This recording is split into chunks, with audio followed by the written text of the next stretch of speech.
Hi అండి. VSS రుచులకి స్వాగతం అండి. ఈరోజు నేను గుత్తి దొండకాయని ఆవపెట్టి ఎలా వండుకోవాలో చూపిస్తానండి. ఇప్పుడు దొండకాయలని నేను శుభ్రంగా కడిగేసి ఇలాగ 2 చీలికల కింద చీల్చానండి. ఇలాగ చీల్చి పెట్టానండి. పండుకాయలన్నీ ఏరేసానండి. పండుకాయలు బాగుండవండి దీంట్లో. దానికి కావాల్సిన పదార్థాలు: ఎండుమిరపకాయలు, పచ్చిశనగపప్పు 1 స్పూను, మినపగుళ్ళు 1 స్పూను, ఆవాలు, మెంతులు, జీలకర్ర అండి. కాస్త ఇంగువ కూడా వేయాలి, పొడి ఇంగువ. చూపిస్తాను తిరగమాత వేసేటప్పుడు. ఇదిగోండి, ఈ మాత్రం ఆవాలు పొడిగా నానబెట్టాలండి. ఎందుకంటే నీడల్లో నానబెట్టి ఆవపిండిని కలిపితే కూర సాయంత్రానికే పాడైపోతుందండి. పొడిగా నానబెట్టి చిన్న రోట్లో నూరుకోవాలండి. ఇదిగోండి, ఇది నేను కొంచెం మీకు చూపిస్తాను. నానబెట్టి పొడిగా నానబెట్టి చూపిస్తాను. ఇదిగోండి, చింతపండు పులుసు. ఈ మాత్రం ఉట్టి చింతపండు వేసానండి. నేను ఎక్కువ చింతపండు వేయలేదు, ఊరికే. ఇదిగోండి, మామూలుగా అయితే ఆవ పెట్టకపోతే చింతపండు అక్కర్లేదండి. ఇవన్నీ వేసి ఫ్రై చేసేసుకోవచ్చు. కానీ కొంచెం ఆవ పెడుతున్నాను కదండి నేను. ఇదిగోండి, అందుకని చింతపండు నానబెట్టానండి. ఇదిగోండి, కుక్కర్లో ఇప్పుడు నీళ్లు పోసానండి. సరిపడ నీళ్లు పోసానండి, ఎక్కువ నీళ్లు పోయలేదు. ఈ కాయలన్నీ దీంట్లో వేసేస్తున్నానండి. కాయలన్నీ వేసేసాను. దాంట్లో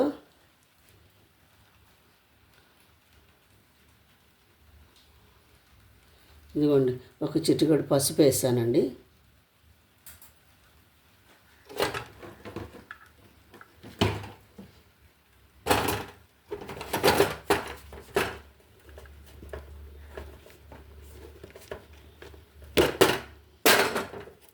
దొండకాయల్లో ఉప్పు కాస్త నీళ్ళల్లో వేసుకుంటే బాగుంటుందండి. ఇదిగోండి, కాస్త ఉప్పు వేసానండి.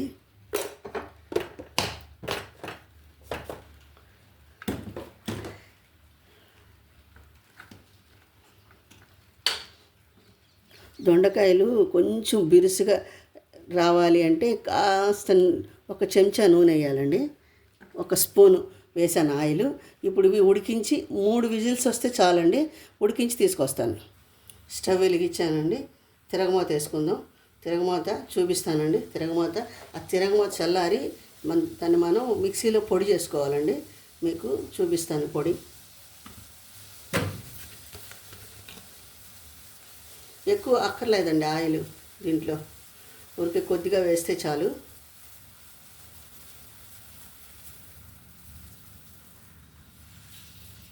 చాలండి.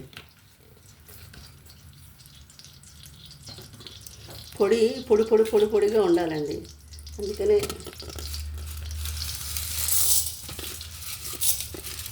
పచ్చిశనగపప్పు, మినపప్పు వేసానండి.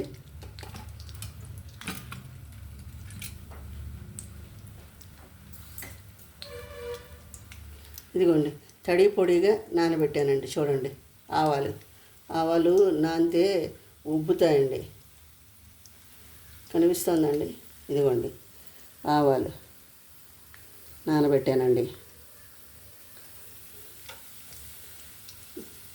ఇప్పుడు తిరగమాత వేగించుకుందామండి.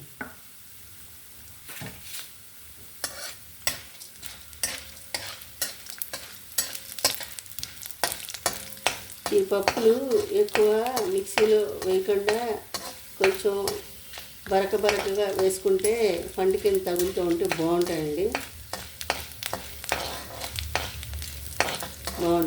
పండు కింద తగులుతూ ఉంటాయి. ఇదిగోండి, మిరపకాయలు, ఆవాలు, మెంతులు, జీలకర్ర వేసేసానండి. నేను ఇదిగోండి పొడింగు వాడుతున్నానండి. ఇదిగోండి, పొడింగు వేస్తున్నాను. వేయాలండి, ఇంగు వేస్తేనే రుచి అండి దీనికి. ఇదిగోండి, ఇంగు వేసేసాను.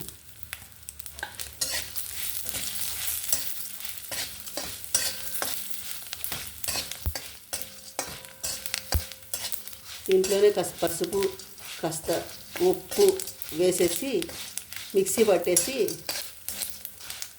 దొండకాయలు ఉడికేటప్పటికి ఇది పొడి చేసుకుందామండి.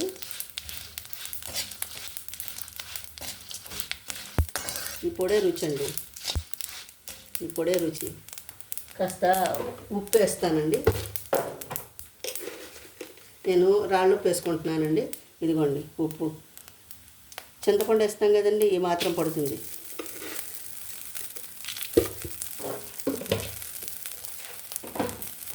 చాలండి, వేగిపోయింది తిరగమాత. నేను మిక్సీ పట్టి చూపిస్తాను. కాకరకాయలు దొండకాయలు ఉడికిపోయినాయండి. ఇదిగోండి ఇలాగా చిల్లులు బేసన్లో వేసి పెట్టానండి. చక్కగా ఆరిపోయినాయండి, ఇవి చక్కగా ఆరిపోయినాయి. ఇదిగోండి కారం మిక్సీలో వేసానండి. ఇదిగోండి ఆవపిండి. ఇదిగోండి ఆవపిండి. ఇంత ఆవపిండి వేయక్కర్లేదండి, నేను చెప్తానండి మీకు.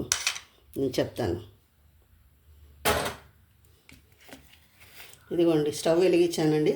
నూనె పోసుకుందామండి.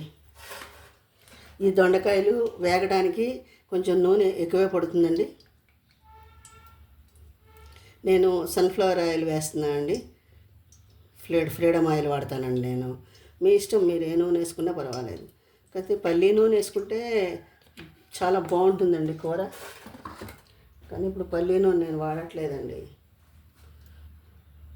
ఇదిగోండి వేసేస్తున్నానండి కాయలు. చక్కగా సిమ్లో పెట్టి జాగ్రత్తగా వేగించుకోవాలండి. అట్ల కాడతో వేగించాలండి. చెక్క అట్ల కాడతో కాకుండా, అది చెక్క అట్ల కాడ కొంచెం మందంగా ఉంటుందండి. ఇది దొండకాయ చీలిపోతుందండి. జాగ్రత్తగా వేగించుకోవాలి వీటిని. నేను దొండకాయల్లో కూడా ఉప్పేసానండి, మన కారంలో కూడా ఉప్పేసానండి, పసుపు ఉప్పు 2 వేసానండి. ఆవపిండిలో ఉప్పు వేయలేదండి నేను.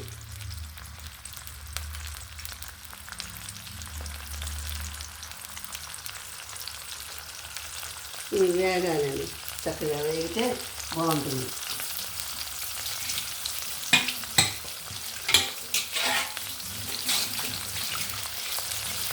కొంచెం కరికెక్కాక నేను కలుపుతానండి. కొంచెం కరికెక్కనివ్వండి. కాయలు కొంచెం ఆ నూనెకి కరుకుగా ఉంటే అప్పుడు ముక్కలు పగిలిపోకుండా విరిగిపోకుండా వస్తాయండి. కొంచెం కరికెక్కాలి కాయలు.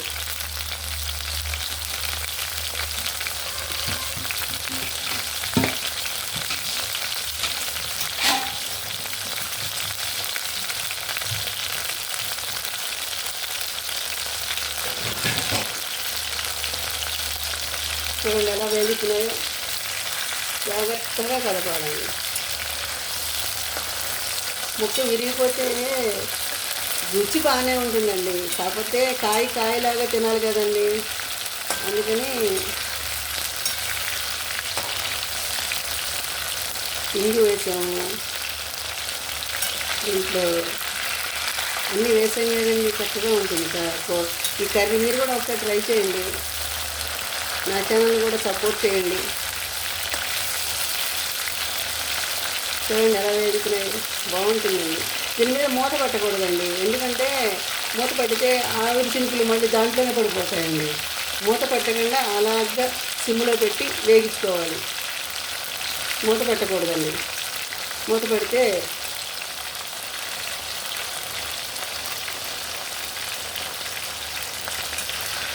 ఆవిరి చినుకులు పడిపోతాయండి. ఈ కూరకే కాదండి, ఏ కూరకి కూడా ఫుల్గా మూత పెట్టకూడదండి. మూత పెడితే ఏమవుతుందంటే ఆవిరి చినుకులు దాంట్లో పడిపోతాయి, కూరలో పడిపోతాయి. అప్పుడు ఏమవుతుందంటే కూర మనం ఎంత జాగ్రత్తగా వండినా సద్దివాసన వచ్చేస్తుందండి. కొంచెం అలాగా ఇలా అట్లకాడ పెట్టి దాని మీద అలాగా మూత పెడితే అప్పుడు ఆవిరి చినుకులు రావండి. కంప్లీట్గా ఇది తీసేసి కంప్లీట్గా మూత పెట్టేస్తే ఏమవుతుందంటే ఆవిరి చినుకులు దాంట్లో పడిపోయి కూర పాడైపోతుంది, వాసన వచ్చేస్తుంది.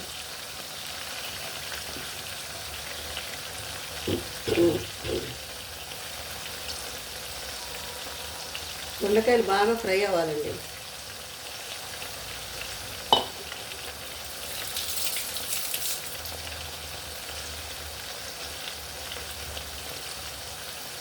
ఇంకా కొంచెం ఫ్రై అయ్యాక చూపిస్తానండి. ఇదిగోండి చూడండి కూర చక్కగా ఎలా వేగిందో. ఇవి 1/2 కేజీ దొండకాయలండి. 1/2 కేజీ చాలండి మాకు. దీంట్లో చింతపండు పులుసు పోస్తున్నానండి. కొంచెం ఎక్కువ అక్కర్లేదండి, కొంచెం చాలండి, ఇది చాలు.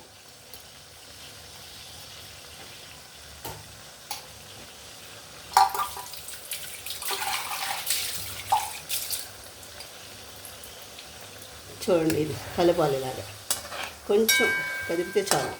బాగా వేగినాయి, చూసారా ఎలా వేగినాయో? మీరు కూడా ట్రై చేయండి, కామెంట్ పెట్టండి నాకు, నా కూరలు ఎలా ఉన్నాయో మీరు ఒకసారి కామెంట్ చేయండి.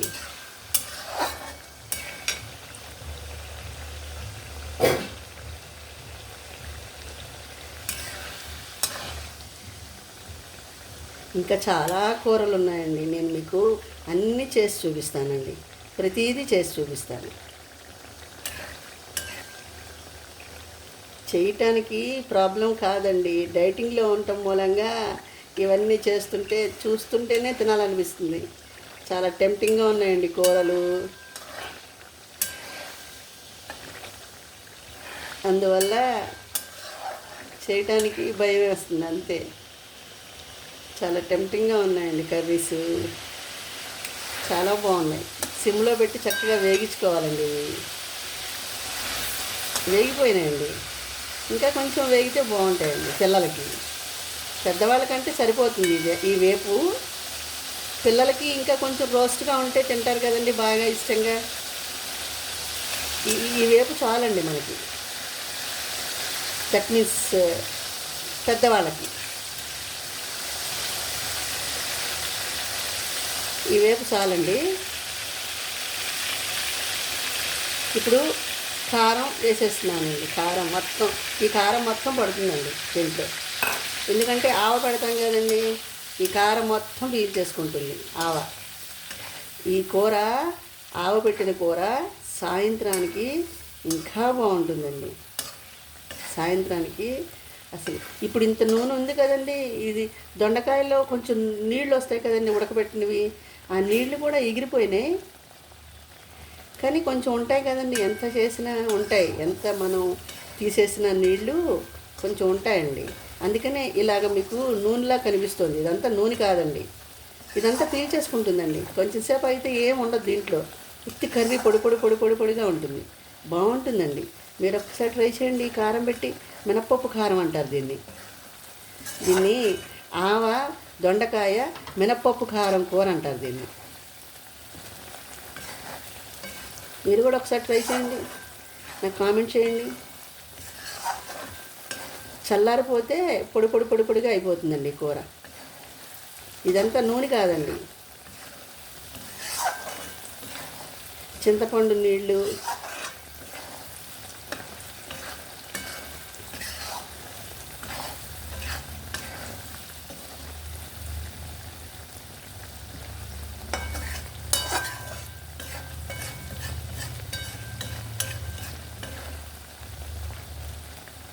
అయిపోయిందండి కూర. ఇది పూర్తిగా చల్లారిపోయాక అప్పుడు ఆవ పెట్టాలండి. అది ఎలా పెట్టాలో నేను చూపిస్తానండి మీకు. ఇది కంప్లీట్గా చల్లారిపోవాలి, చల్లారిపోతేనే ఆవ పెట్టుకోవాలి, లేకపోతే కూర అంతా చేదొచ్చేస్తుందండి, చేదొచ్చేస్తుంది కూర. ఆవ పెట్టిన కూరలు ఎన్నో ఉన్నాయండి, నేను అవన్నీ మీకు చేసి చూపిస్తాను. బంగాళదుంప ఆవ పెట్టిన కూర వండుకోవచ్చు, అరటికాయ ఆవ పెట్టి కూర వండుకోవచ్చు,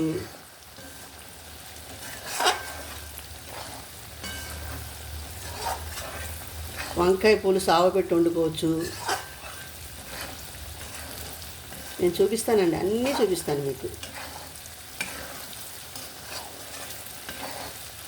ఆవ పెట్టిన కూర అసలు ఉంటుందండి, అసలు తింటే వదిలిపెట్టరు మీరు, తింటే వదిలిపెట్టరండి.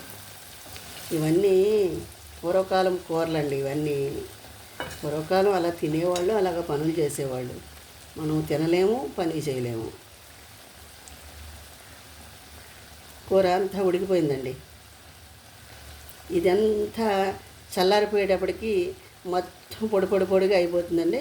అప్పుడు ఆవ ఎలా పెట్టాలో చూపిస్తానండి మీకు నేను. చూడండి, కూర అంతా చల్లారిపోయిందండి, ఇదిగోండి ఎంత బాగుందో చూసారా, చూసారా?